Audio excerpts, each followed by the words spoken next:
What's up, guys? Spin Firearms here, and honestly, this is the first day where I've actually felt somewhat decent from this dang disease that I'm dealing with. It is what it is, but finally getting this first wave of feeling normal again is honestly been amazing. It's been crazy. You may think I'm sick though, based off this video I'm making. The Glock 26 has been my favorite handgun for years and years and years.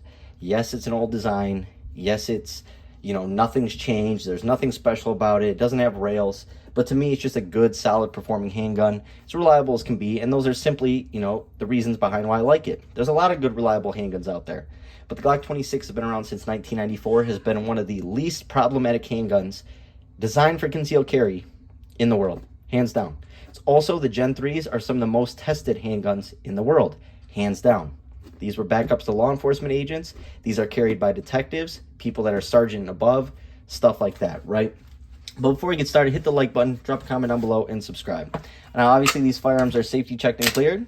And what is interesting is, I have found something that, in my opinion, is on par with the Glock 26. And when I say that is, the Glock 26 to me is my favorite handgun. Hands down, it's not going to change. I absolutely love it. I'm good with it, everything, right? But there is something that I found to be honestly just as good, just as reliable, and just as carryable. Now, this is my Gen 3 right here, and I actually have some stuff coming to the channel for you guys. One, code SBN for 10% off if you're ever interested in the holsters you see in this video. They tend to be blacksmith tactical, double discrete carry clips, and a claw. Also, I like adding wedges. And what's nice about these wedges are, depending on the holster you get, you just trim off what you want left of that wedge. And for this holster, it sticks out a little bit more because this used to have the old wedge. I just trimmed it, and now these feel perfect because they're squishy and they still conceal your handgun better, right? So code SPN for 10% off all blacksmith tactical holsters. Anyways, here's one of my carry 26s right now, and the reason why I'm carrying it is obviously clear. I actually sent it away, or gave it away, to someone who's doing the stippling job and the finish. If you guys know the Glock 43X and the 48, when they were released, they had this awesome, it's not stainless steel looking, but it's similar. They had that awesome finish. They're doing that on my Glock 26 Gen 3, and also he's fully stippling it and adding some ledges and stuff like that. So I'm really excited for it. But while he has that, this is my 26 that I've been carrying. Trijicon night sights. Absolutely love this set. Here's my Gen 5 Glock 26. This is about 9,000 rounds through it. It actually is showing a lot of wear, which is interesting, and I was going to call Glock about that because I have handguns with 15,000 rounds, Glock 26s with 16,000 rounds. They do not have this amount of barrel wear. So, really curious why that's happening. It almost seems like something's a little off on this 26 Gen 5. But, obviously, I had to add some stuff to those handguns to make them exactly what I want, right? Well, right here. This is a handgun that, in my opinion, is just as good as the Glock 26. You give me both options, I'm happy with both. Now, there are some complaints I do have about the Hellcat. Now, obviously, the original Hellcat is my second go-to, but the best overall handgun, when you're talking about considering drawing it, right? It's hard to draw the OG Hellcat with the flush mag. It's hard to draw a shorter gripped firearm, right? Texturing, stippling right out of the box. A rail. My 26s don't have rails. Even the Gen 5 MOSs don't have rails. The sights, night sights, Glock will never give you those right out of the box unless you pay a little bit extra. Optics ready. Compensated. The difference is, this comp really makes a big difference. The Hellcat has been known for being snappy. Even some people consider the Hellcat Pro to be snappy. This comp is unreal. I shot the $1,200, $1,300 AXG Legion from SIG, the all-metal frame, X-Macro version. This is a flatter shooting handgun than that $1,300 handgun. The XG Legion is unreal. It's a beast of a handgun, one of the most ergonomic handguns I've ever felt, one of the best feeling handguns in the hand. The Hellcat's not as ergonomic, but it's still pretty ergonomic, and honestly, with that comp being half the price, you have a better handgun. The only difference between this and the AXG Legion, obviously this is lighter, with less felt recoil. Very flat shooting. This thing is loud as can be though, but super flat shooting. The one thing I did upgrade is that trigger. It's an Apex trigger. Shout out to Daniel Hag, just want to say that. But with this, upgrade or whatever, this becomes a $700 handgun or setup, right? Versus an AXG Legion, which is $1,200 or $1,300. $1,200 or $1,300. Honestly, I could go either way. Both are unreal. I shot them back to back. They're very similar feeling. This is polymer. That one's metal. They're both amazing. And that's a P365 I'm talking about. because I can keep things real and honest. I can't stand the polymer striker fired ones, but when SIG puts their time into a handgun, they really make a good quality product. Therefore, I can speak like that on the AXG Legion, even though I'm not a P365 fan, right? Just being honest. This handgun has become flawless. Now, it has the reliability of every other Hellcat, has the shootability that's much better than the Hellcat.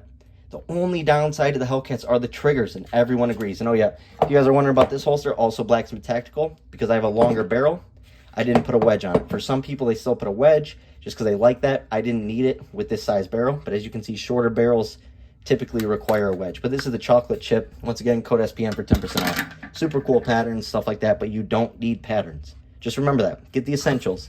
The clips, the claw, because these work for everything. Gym shorts, sweatpants, snow pants, bathing suits. You can clip these to anything and they run.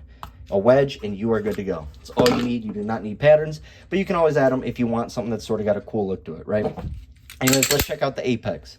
Completely changes this handgun. I know a lot of people who like the Hellcat Pro. They don't like the original Hellcat. They like the Hellcat Pro. The one downside they always talk about is that trigger. Because a stock Glock 26 trigger is honestly much better than a Hellcat OEM trigger, right? It's crisper, cleaner, but it's much lighter. And that's why a lot of people really struggle with the original Hellcat, is because you have a mixture of a not so great trigger. It's decent, it's a defensive trigger, but it's not so great compared to, you know, even a Glock trigger, which a lot of people don't consider being good. But at the same time, it's heavier, has a weirder feel to it. It's a little bit longer, but this Apex really smooths it up. Clean, crisp, there's still a little bit of over travel. And if you guys are wondering, I did do all the springs. So everything Apex sent with this kit, I, installed. So this setup right here is honestly one of my favorite handguns. It's the most complete. I have been carrying it this summer. I've been testing out printing. What I've noticed is when I carry it with the right holster, with the right outfit, I have no problem printing with this at all. I do like it canted a little bit. It's a little harder with some of these clips, but at the same time, you can move them. You just got to loosen them up a little bit. You get a nice little cant on them, whichever direction you want to go, and boom. This thing right here, though, is flat, accurate, and smooth as can be. You have everything in this package. A home defense firearm, can mount a light. I mean, you have everything. Memory pads, easy takedown. And one feature I find really cool in the Hellcats, as well as some other Springfields, and as well as some Walthers, is that double feed ramp. Now, you're probably not going to be able to see it, but if you go online, I'm sure you could, or in other videos of mine, you have your barrel feed ramp, but right below it, yeah, you can't really see with the light, sorry guys. Right below it, there's a second feed ramp. Therefore, if rounds typically nosedive, let's say that something's wrong with your mag or the springs, you just have a funky round, it'll nosedive. That's your failures to feed.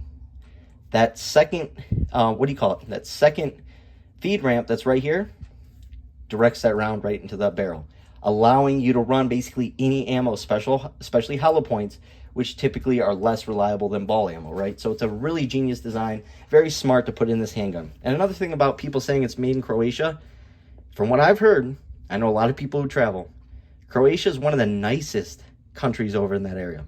It's one of the most beautiful, peaceful. And so when people say it's Croatian made, you guys, I'd rather buy something from Croatia than China. I'm just being real. I'd rather buy something from Croatia than Mexico. I'm just being honest with you. And everything is so intertwined. General Motors cars are being made in Mexico. Ford is being made over in Vietnam. I mean, you can't buy anything anymore that is just made in America. It is very rare. I get some companies like Smith & Wesson, but if you really dive deep into some of these companies, I'm not saying Smith & Wesson, but a lot of these OEM parts are not even from the country the manufacturer or the plant is in. So just pointing that out. I'm not saying that about Smith & Wesson. They're all quality. They're great, American made. Shout out to Smith & Wesson. But some of these other companies we talk about, you know, I mentioned one of them in the video. Ask where they're getting their OEM parts from. It's crazy. Anyways, Hellcat Pro from Croatia, whatever. Amazing shooting handgun, reliable, capacity, texturing, trigger upgrades available, holster options galore, night sights, optics ready, front serrations, rear serrations, awesome finish. The list, memory pads, the list goes on. It is the most complete handgun. In my opinion, I love the Hellcat series so much. It's right up on par with my Glock 26s, guys. Hope you enjoyed the video. Thanks for watching.